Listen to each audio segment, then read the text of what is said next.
Hi everyone, thank you so much for joining me today on this first in a series of very brief weekly roundups about some of the technology and strategies that I've been using this week with students and also things that might benefit staff as well. So the first couple of days I've been in online training, and it's really highlighted how students are experiencing online learning at the moment and their concentration levels and how online learning may have an impact on this. So what I wanted to do is just do some top 5 tips today on things that might help support them during this time of online learning. So the first one, you might want to think about how you can incorporate brain breaks for your students into lessons, obviously also important for staff wellbeing as well.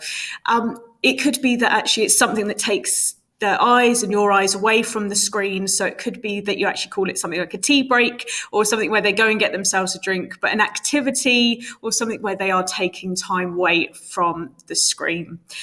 What you might also want to do is think about encouraging them to use Google voice typing or text helps read and write for speech to text.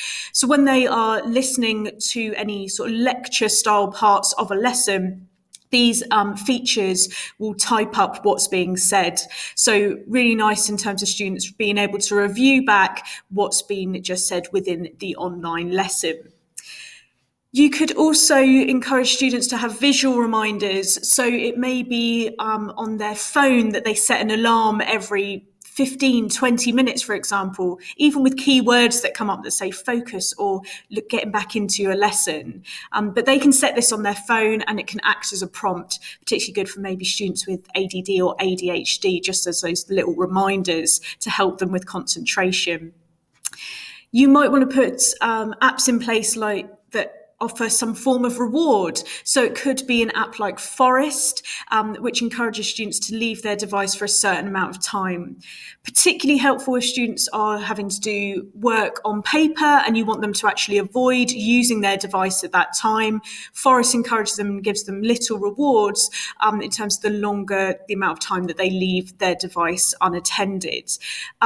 What you can then do with paper resources, students could use an app like Adobe Scan, where they take a picture of the work and this uploads it into a PDF format and very easy to submit to you, whether that's through email or Google Classroom or sort of any other forms that you're using.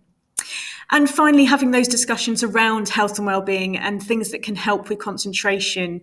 You might want to think about how students can get better sleep, and an app like Sleep Town can encourage them to get a better schedule and more routine when it comes to sleep, which is ultimately going to help their concentration in the long run and get ready for their next day's lessons.